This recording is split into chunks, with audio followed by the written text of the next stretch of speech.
हिंदुस्तान ने कहा था कि पीओके आएगा और पीओके वाले ही लेकर आएंगे।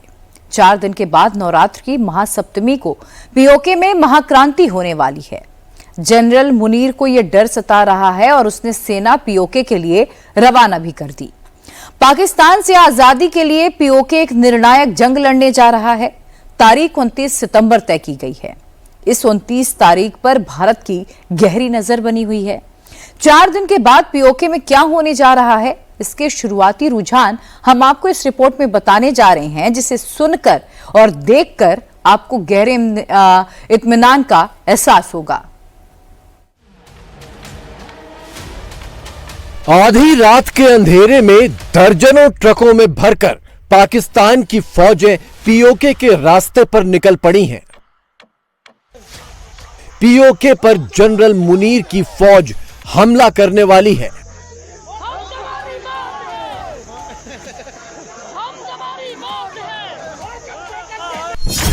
29 सितंबर को पीओके में अंतिम युद्ध।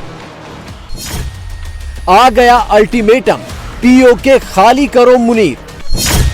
मुजफ्फराबाद, रावलाकोट और पीओके के तमाम शहरों में बहुत तेज हलचल हो रही है, क्योंकि पाकिस्तान के रावलपिंडी से फौजें इनकी ओर बढ़ने लगी हैं। वजह है 29 सितंबर की तारीख। इस तारीख को पीओके से पाकिस्तान आउट की कॉल दे दी गई है और इसीलिए जनरल मुनीर अपनी फौजें भेज रहा है पीओके को कुचलने के लिए। गिनते जाइए, 2-4 नहीं दर्जनों ट्रकों में भरकर मुनीर के फौजी पीओके की ओर बढ़ रहे हैं।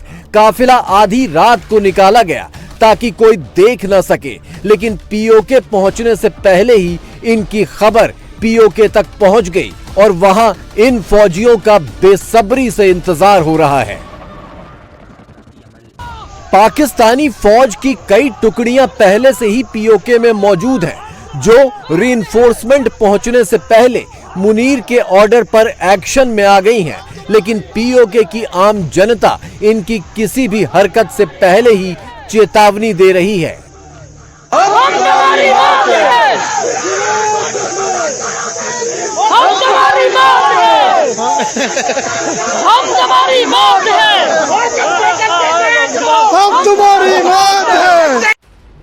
पीओके में क्या हो रहा है और क्या होने वाला है, ये समझने से पहले ये जानना बहुत जरूरी है कि पीओके में क्या क्या हो चुका है। बात ज्यादा पुरानी नहीं है। ये तस्वीरें पिछले साल मई की हैं, जब मुनीर की फौज और पीओके की आवाम आमने सामने थी। मंजर जंग से कम नहीं था। मुनीर के फौजी पीओके की सड़कों पर धाएं धाएं कर रहे थे और जवाब में पीओके के लोग वर्दीधारियों को सड़कों पर खदेड़ खदेड़ कर मार रहे थे, पहाड़ों से नीचे फेंक रहे थे। करीब 1.25 साल बाद मुनीर ने पीओके में फिर से फौज उतारने की गलती कर दी है। गोली लाठी ना बहिना, गुंडागर्दी ना बहिना, दहशतगर्दी ना बहिना, दहशतगर्दी ना बहिना, शल्लिंग मल्लिंग ना बहिना, छापे ना बहिना, अस्सी पिस्सी ना बहिना, रंजर शंजर ना बहिना, अस्सी पिस्सी ना बहिना, पुलिस गर्दी ना बहिना, गोली लाठी ना बहिना। पीओके में 29 सितंबर को शटर डाउन हड़ताल है। ट्रैफिक भी ठप किया जाएगा और पाकिस्तानी दफ्तरों को घेरा जाएगा। डिमांड वही है जो पिछले 3 सालों से चल रही है। पीने का साफ पानी दिया जाए, बिजली दी जाए, सड़क दी जाए, आटा दिया जाए और पाकिस्तानी नेताओं अफसरों की मोटी सैलरी कम की जाए। लेकिन इनकी मांग सुनने की बजाय मुनीर की फौज ने लोगों को गिरफ्तार करना शुरू कर दिया है। 2024 के आंदोलन में पीओके से ये ऐतिहासिक तस्वीर भी आई थी, जब मुजफ्फराबाद एंट्री गेट के बाहर लगा पाकिस्तानी झंडा उतार कर फेंक दिया गया था। करीब 1 महीने तक मुनीर की फौजों की हिम्मत नहीं हुई कि दोबारा ये झंडा फहरा दें। 1.25 साल बाद फिर से पाकिस्तानी झंडा उतारने का माहौल बनने लगा तो पाकिस्तान को राजनाथ सिंह की चेतावनी खौफ ज़दा करने लगी है। पीओके अपने आप आएगा, चिंता क्यों करते हैं? पीओके में अब डिमांड होने लगी, आपने सुना होगा एक दो बार कुछ लोगों ने नारेबाजी की थी। पीओके को आक्रमण करके हड़पने की जरूरत नहीं पड़ेगी, वो तो हमारा पड़ोसी है ही, वो हमारा है ही पीओके। और पीओके के लोग स्वयं ये कहेंगे कि मैं भी भारत हूं, और वह दिन आने वाला है। जनरल मुनीर ने पीओके में अपनी फौज भेजने से पहले एक चाल चलने की कोशिश भी की थी। मुनीर ने पाकिस्तान से अपने कठपुतली नेताओं की एक टीम पीओके भेजी। इन नेताओं को फौज के समर्थन में रैली निकालने का हुक्म दिया गया था। रैली में भीड़ दिखाने के लिए पाकिस्तान से मजदूरों को पैसे देकर भेजा गया, लेकिन सोशल मीडिया के जरिए इस सारे तमाशे का कच्चा चिट्ठा उजागर हो गया। पीओके में अपने पक्ष में माहौल बनाने का मुनीर का शो बुरी तरह फ्लॉप हो गया। किराए से लाए गए लोगों के बावजूद रावलाकोट में करवाई गई इस रैली के पंडाल पूरी तरह खाली पड़े रहे। पाकिस्तान से लाए गए रिटायर्ड फौजियों ने रही सही पोल भी खोल दी।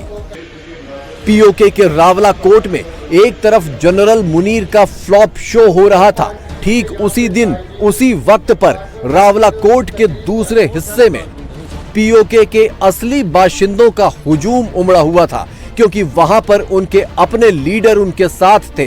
किराए पर लाए गए पाकिस्तानी कठपुतली लीडर नहीं। पाकिस्तान जम्मू कश्मीर में जनमत संग्रह का घिसा पिटा कैसेट बजाता रह गया। उधर पीओके ने हाथों हाथ जनमत संग्रह करवाकर मुनीर को गेट आउट का ऑर्डर भी सुना दिया। साफ साफ संकेत है कि पीओके जनरल मुनीर के हाथों से फिसलने लगा है।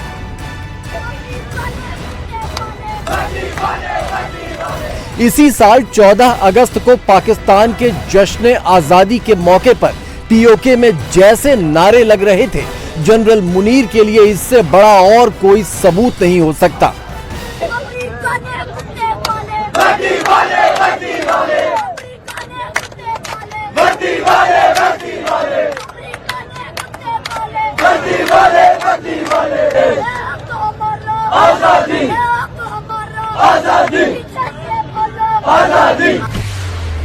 पीओके में सबसे ज्यादा आक्रोश कठपुतली सरकारों और सिस्टम को लेकर है।